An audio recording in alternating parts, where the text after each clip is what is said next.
Hi అందరికీ. నా పేరు నేను చెప్పదలుచుకోవట్లేదు, ఎందుకంటే నా పేరు చెప్తే మీరు నాకు ఒక కులానికి కానీ, ఒక మతానికి కానీ, ఒక వర్గానికి కానీ అంటగడతారు. సో నేను చెప్పదలుచుకోవట్లేదు. అయితే నేను ఒక ఐటీ ఎంప్లాయీని. సో నాకు ఈ 26 జాన్ లాంగ్ వీకెండ్ వచ్చింది. నేను స్క్రోల్ చేస్తూ ఉంటే ఇన్స్టాగ్రామ్ వెబ్ స్క్రోల్ చేస్తూ ఉంటే నాకు కొన్ని వీడియోస్ కనపడ్డాయి.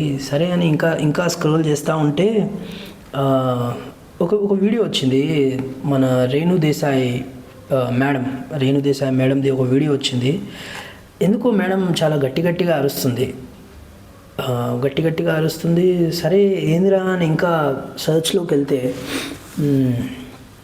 కుక్కల కోసం, అదే కుక్కలని ఫ్రీగా వదిలేయాలి, అగ్రెసివ్గా బిహేవ్ చేస్తే నాకు అప్పగించాలి అని మేడం ఏదో మాట్లాడుతున్నారు కుక్కల కోసం. ఇంకా అలాగే నేను కిందకి స్క్రోల్ చేస్తూ ఉంటే యాంకర్ రష్మి గారు వీడియోలు వచ్చినాయి. ఈమె కూడా ఏదో వచ్చిరాని తెలుగు భాషలో ఏదేదో అరుస్తుంది. ఏందిరా అని ఇంకా సర్చ్ చేస్తూ ఉంటే ఈమె కూడా కుక్కల కోసం అరుస్తున్నారు. ఏదో బాగా ఆవేశంతో మాట్లాడుతున్నారు.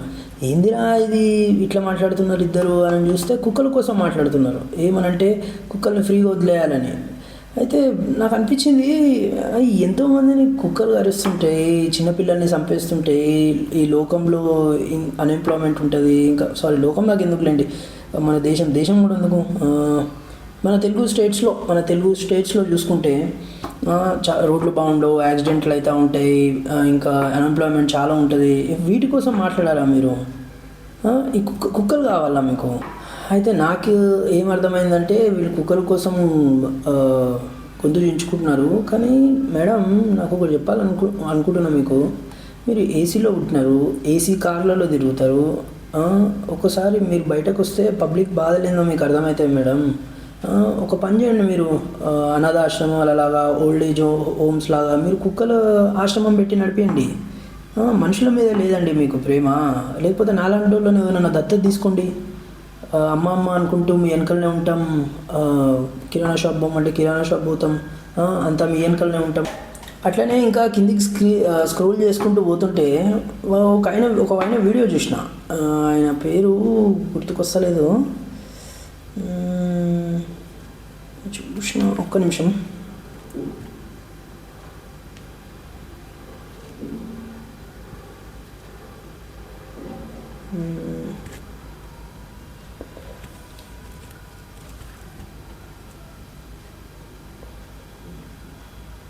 అంటే దానికి దీనికి ఏం సంబంధం లేదు ఆ టాపిక్కి. నాకు ఎందుకో చెప్పబుద్ధి అవుతుంది, అందుకే చెప్తున్నా.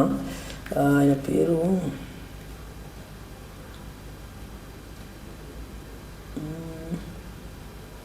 నేను చూసిన ఒక వీడియో.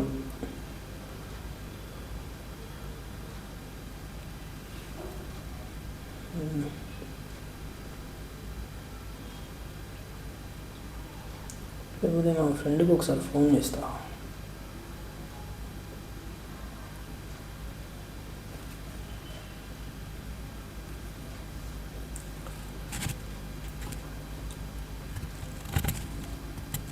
హలో, అదేరా ఒక ఆయన ఇన్స్టాగ్రామ్లో ఉంటాడు చూడు, గుండు ఉంటుంది, స్లీవ్లెస్ వేస్తాడు, హ్యాడ్ పెడతాడు, లాజిక్లు మాట్లాడుతుంటాడు.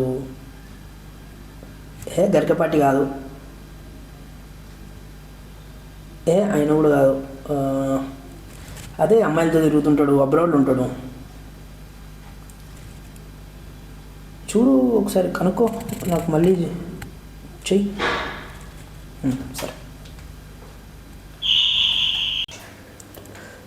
మనం కూడా సెర్చ్ చేద్దాం.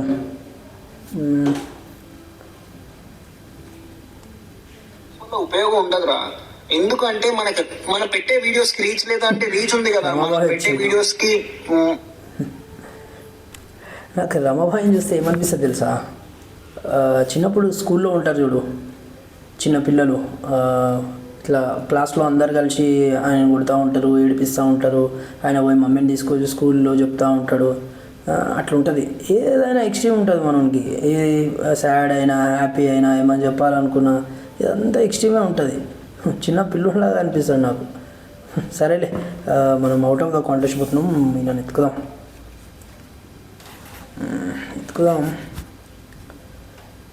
అబ్బో సార్ మన ఇన్స్టా ఇన్ఫ్లుయెన్సర్లు అక్కడ ఈగో హట్ అయితే వీళ్ళు వీళ్ళంతా ఒక వీళ్ళందరూ ఇంటలెక్చువల్స్, వీళ్ళు అపరమేధావులు వీళ్ళంతా. వీళ్ళకి ఇండియాని అప్పగిస్తే మొత్తం యూఎస్ చేసేస్తారు వీళ్ళు, అంత తెలివి ఉంది వీళ్ళకి. సరేలే మనం ఎత్తుకుదాం. మనం బార్బెల్ బాయ్ గురించి కూడా మాట్లాడదాం. ఇప్పుడు మన special focus on Janasena. Pawan Kalyan మాట్లాడారు. ఆయన పార్టీ పెట్టినప్పుడు జనరల్ నాకు కొంచెం హోప్ ఉంది, కానీ ఇన్ మై ఎక్స్పీరియన్స్ నేనైతే చూస్తున్నాను చాలా కష్టం చాలా కష్టం. ఆ కళ్ళలో కాన్ఫిడెన్స్ చూసారా? మళ్ళా ఏమనంటే సినిమాలో అని అంటుంటాడు మళ్ళా మనోడు, సీఎం అంటుంటారు అది అని అన్నాడు. ఆఫ్టర్ ఎలక్షన్ చూద్దాం మనది కాన్ఫిడెన్స్. ఇది మనది. సేమ్ సినిమా రివ్యూలో కూడా అంతే అండి. సినిమా రివ్యూలు కూడా అంతే.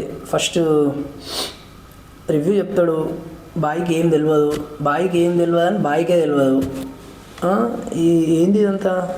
ఫస్ట్ సినిమాలు అంటే ఏందనంటే, సినిమా అనేది ఒక చందమామ కథ. మనం థియేటర్ పోవాలా, మంచి సినిమా చూడాలా, సినిమాని ఎంటర్టైన్ అవ్వాలా, ఇంటికి రావాలా. అంతేగాని గుంటూరు నుంచి వీడికి అంతసేపట్లో వచ్చిండు, ఆడ ఫ్లైట్లో ఇంతసేపటి ఇక్కడికి వచ్చిండు, ఆ లాజిక్లు ఎందుకు? మన నానమ్మలు అమ్మమ్మలు చెప్పేది ఒక చందమామ కథ, మనం దాన్ని అట్లనే చూడాలి. అంతేగాని లాజిక్లు ఎత్తుకుతా మ్యాజిక్లు ఎత్తుకుతా అంటే అవ్వమండి. ఇవన్నీ చేసి లాజిక్లు ఎత్తుకి ఐఏఎస్ ఎగ్జామ్ ఏమైనా రాస్తాడా? ఏందో ఏమో. సరే, మనం తర్వాత మాట్లాడదాం ఈయన గురించి. బార్బెల్ గురించి కూడా మాట్లాడాం కదా, అట్లనే మనం పూల చొక్క గురించి కూడా మాట్లాడదాం. పూల చొక్క ఎట్లా అంటే, పూల చొక్క అపరమేధావి, సూడో ఇంటలెక్చువల్. మన పూల చొక్క ఇట్లా పెట్టుకుంటాడు, ఇట్లా అని చూస్తుంటాడు. మనోడు ఒక ఎడ్యుకేటెడ్, అన్ఎంప్లాయిడ్, సినిమాల మీద రివ్యూ చెప్పుకుంటూ బతుకుతాడు. మొన్న ఇట్లనే ఏదో స్క్రోల్ చేసుకుంటూ చూస్తే పెద్ద వీళ్ళంతా ఒక సమ్ మీటింగ్, యూట్యూబర్లంతా మీటింగ్లో చెప్తున్నాడు, పెద్ద స్టోరీ తెలుసు అంటే ఆయనకి. పెద్ద స్టోరీ తెలుసు అంటే ఈ సినిమా పెట్టి ఇట్లా చిక్రీ పాట ఎట్లా చేస్తున్నాడు అని ఈయన పరిశాన్ అవుతున్నాడు. ఈయన అయితే డైరెక్ట్ నెక్స్ట్ అవతార్ 3 టైటానిక్ ఇట్లా తీసి పడేస్తాడు మన పూల చొక్క బాయ్. సరే, ఈయన గురించి ఎందుకులే, మనం ఆయన ఎత్తుకుదాం. ఒక్క నిమిషం, మళ్ళీ నేను ఒకసారి మనకు ఫోన్ చేస్తాను.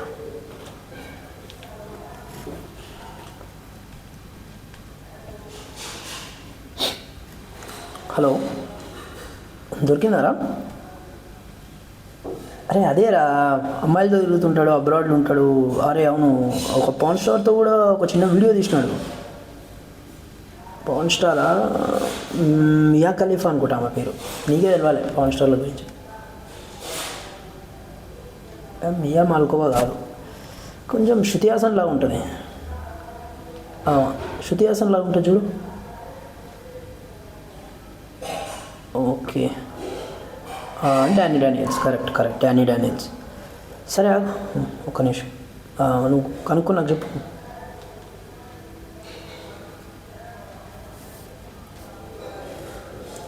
ఎత్తుకుదాం.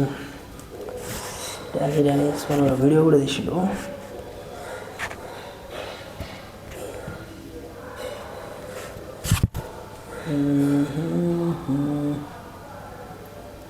దొరికిండు, చూపిస్తా.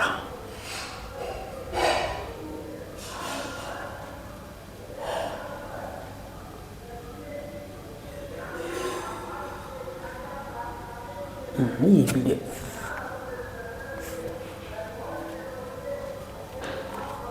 సినిమాలలో ఒక కొత్త ట్రెండ్ నోటీస్ చేస్తున్నాం. ఏదైనా సినిమా రిలీజ్ అవుతున్నప్పుడు ఆ సినిమా మూవీ పోస్టర్లలో enjoy the movie in regular theatre prices అని రాస్తున్నాం, లేకపోతే enjoy this movie from Monday in regular theatre prices. Since when watching a movie in regular theatre price is a privilege. Cinema బడ్జెట్లు, remunerations ఇష్టం వచ్చినట్టు పెంచేసి ఆ భారం మొత్తం ప్రజల మీద వేసేసి ఇప్పుడు రెగ్యులర్ ప్రైస్ చేయడం అదొక ప్రివిలేజ్ చూపడుతుంటే, నాకు మన లీడర్ సినిమాలో గొల్లపూడి మారుతురావు గారికి డైలాగ్ గుర్తు వస్తుంది. తింటున్న వాడి దగ్గర నుంచి కంచం లాగేసుకుని తర్వాత వాడికి బియ్యం ఫ్రీ అంటే ఎగిరి గత్తేస్తాడని. ఇప్పుడు కొందరు మేధాజీవులు వచ్చి ఇది ఒక క్యాపిటలిస్టిక్ వరల్డ్, సినిమా అనేది ఒక బిజినెస్, ఒక ప్రొడ్యూసర్ తన డబ్బులు పెడుతున్నప్పుడు రేపు పొద్దున అది ఎంత కమ్ముకోవాలో అతనికి దాని మీద రైట్ ఉంటుందని చెప్పొచ్చు. And he is absolutely right. కాదు సరే, ఈ వీడియో ఈయన మాట్లాడేది సారాంశం ఏంటంటే సినిమాని ఒక బిజినెస్ లాగా చూడొద్దంట. ఫస్ట్ సినిమా బిజినెస్ లాగా చూస్తే ప్రేక్షకులని ప్రేక్షక దేవుళ్ళు అని అనొద్దు, సినిమా అనేది ఆర్ట్ కాదని ఈయన అంటున్నాడు. అయితే నేనేమంటా అంటే సినిమా అనేది కళ కదా. పాతకాలంలో డ్రామా ఆర్టిస్టులు ఉండేటోళ్ళు, డ్రామా చేసేటోళ్ళు, వాళ్ళు టికెట్ ప్రైస్ పెట్టేటోళ్ళు. అప్పుడు అది కళ కాకుండా పోతుందా? తొడలు కుట్టొద్దు ప్రేక్షక దేవుళ్ళు అనేది అది నువ్వు డిసైడ్ చేస్తావా? అది ప్రొడ్యూసర్ డిసైడ్ చేస్తారు. వాళ్ళు ఖర్చు పెడతారు ఫస్ట్, తర్వాత వాళ్ళు టికెట్ ప్రైస్ డిసైడ్ చేస్తారు. అది వాళ్ళ ఇష్టం. వాళ్ళు ప్రేక్షక దేవుళ్ళు అనుకుంటారా, క్లయింట్స్ అనుకుంటారా అనేది వాళ్ళ ఇష్టం. ఇప్పుడు నేను ఒకటి చెప్తా. ఇప్పుడు నువ్వు యూఎస్ పోలో టీషర్ట్ వేసుకోవాలా, లేకపోతే కోటిలో టీషర్ట్ వేసుకోవాలా అనేది నువ్వు డిసైడ్ చేసుకోవాలి. నేను 5 స్టార్ హోటల్ పోవాలా, మీడియోకర్ హోటల్ పోవాలా, కింద హోటల్ పోవాలా అనేది నువ్వు డిసైడ్ చేసుకోవాలి. అది మనం డిసైడ్ చేసుకోవాలి ఎక్కడ చూడాలా, ఏం చూడాలా అని. ఇప్పుడు అదే సినిమా గురించి వస్తే నువ్వు అసలు ఈ సినిమా ఫస్ట్ డే చూడాలా, ప్రీమియర్ షో చూడాలా, సెకండ్ డే చూడాలా, 1 వీక్ చూడాలా, అసలు చూడొద్దా అనేది ఎవరు డిసైడ్ చేస్తారు? మనం డిసైడ్ చేసుకోవాలి, చూసేటోళ్ళు డిసైడ్ చేసుకోవాలి. అది నువ్వు డిసైడ్ చేస్తావు. సేమ్ అట్లనే టికెట్ ప్రైజెస్ వాళ్ళు డిసైడ్ చేస్తారు. మనం చూడకపోవడం అనుకోవడం మన ఇష్టం. నువ్వు మస్తు లాజిక్లు మాట్లాడుతుంటావు, కానీ నేను దీనికైతే డిసగ్రీ ఉన్నా. దీనికి మాత్రం ఏకీభవించాను నేను ఇవాళకంతే. ఇంకా నేను ఏమైనా టాపిక్ మీద మాట్లాడాలనుకుంటే మీరు నాకు కింద కామెంట్ చేయండి, దాన్ని బట్టి మనం మాట్లాడదాం. చలో బాయ్.